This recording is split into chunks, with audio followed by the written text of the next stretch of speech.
Hi, and welcome to the Literary Sipper. I'm Amber Beatty Hill, your host. Today, we're going to talk a bit about book-to-film adaptations. Now, this is by no means going to be some huge critique or overview. It's just a few thoughts that I've been having about the topic since my son, who's in 6th grade, he has a quarterly reading assignment called an IRA. I'm sure many people in middle school know what that stands for, Independent Reading Assessment.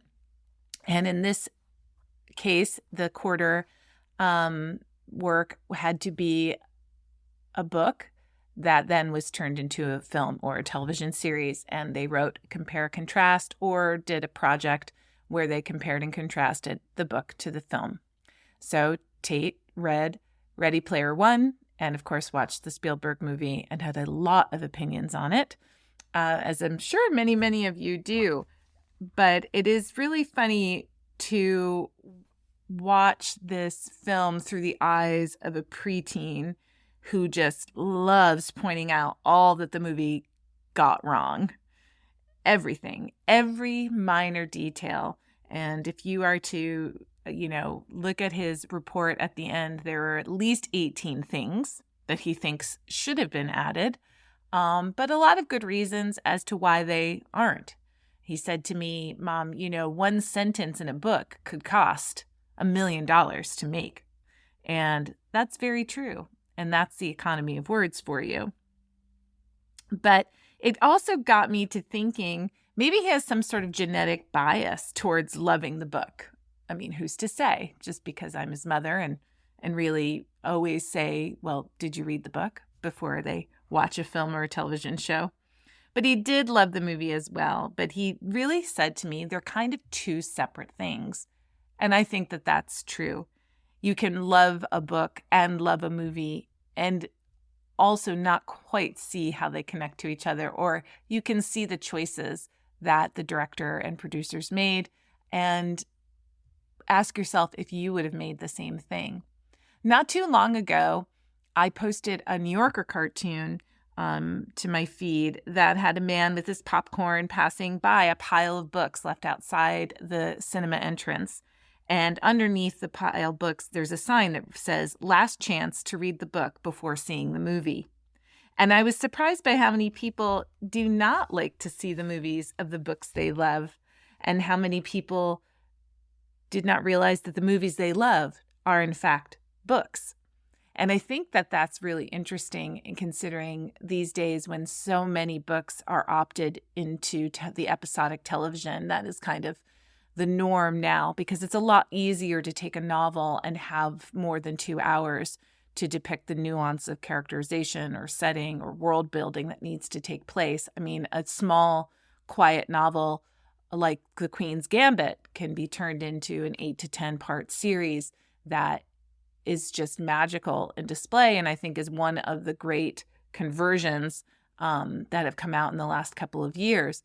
And it's a lot harder to do when you want to turn around a 2-hour movie. I mean, look, even superhero movies are upwards of 3 hours right now.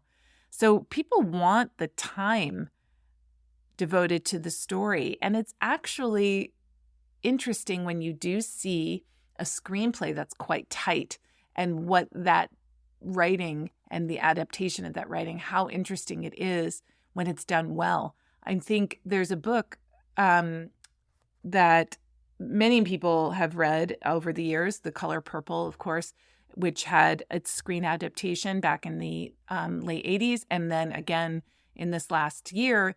And, you can see how cultural norms have shifted the way we viewed certain characters like Shig and Seeley, but not quite. They couldn't quite get to the core of their relationship, which is always interesting. And I wonder if they end up redoing that book in 20 years, what it will look like. But I think in this age of binge television and episodic television, people are okay with spending a little more time with the same characters. And I think of Normal People by Sally Rooney, another great novel that was turned into a great television program. But I have to say, I didn't watch it because I loved Normal People so much. And it was really, really hard for me to think about spending time with them, with one person's viewpoint of them and of the story. And even though I know it was wonderful and so many people are like, Amber, you will love it. You will love it. I can't believe you haven't watched it. There are some times when books are really close to you and it's really hard to think about another person's vision of that same book. And in the same way, I just watched A Man Called Otto, which was Tom Hanks's redoing of the Swedish book A Man Called Ove, which they did do a Swedish film. This is the American version of that Swedish film. And I love the story so much and love those characters so much, but I didn't watch it right when I came out. I had to be far enough away from that book that watching it was like revisiting an old friend. And it's interesting to me now that we're seeing, new things like The Three Body Problem, which was a Chinese novel, science fiction novel that got converted into a Netflix series. Lessons in Chemistry was that best-selling book that you couldn't get away from that hot pink cover last summer. And now it's, of course, its own television show as well, which I have not watched either. And to be fair, it takes a lot for me to get invested in a series. I feel like I don't have that in me anymore to kind of spend so much time in one stationary spot.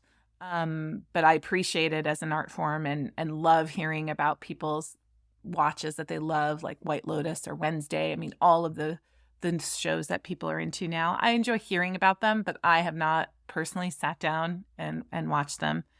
But it does come to pass that, of course, there are the classic books, and plays that are always going to be translated into films. And I think plays are definitely the most successful translation into film adaptation. I mean, every version of Romeo and Juliet, every version of Hamlet, the Coen brothers' Macbeth was, to me, a magical experience of theater without being in the theater. I don't know how many people watched that, but I highly recommend it. It came out in the middle of the pandemic when we were in lockdown, and I watched it. First of all, Frances McDormand, she can do no wrong. As far as I'm concerned, everything that she does is wonderful. And her turn as Lady Macbeth was no less than magical. As I think I just said magical twice, but I don't care. It was great. And it's a black and white film. And the stark setting and the woman who plays the witches at the beginning is completely worth the price of admission. If you only watch the first 10 minutes of that movie, do it, because her work physically takes that entire scene and puts it on its head in a way you have never seen it done before. And what I enjoyed most about it was when I was feeling really sad that I couldn't go see live theater or live music, it felt like I was in a theater. The way they filmed it and the way the characters interacted with the camera made it feel real and made it feel visceral in a time where it was almost as if we had been suspended in time. And I highly recommend that watching. But a lot of people say plays are meant to be performances, so the adaptation to film isn't that far off, and it's a lot harder to do novels. And I think that's true, but I also think that there have been some great ones over the years, and a couple that come to mind are Fight Club. I think Fight Club is a great film, and I think it is a great novel. And I think they did a great job with a completely crazy premise.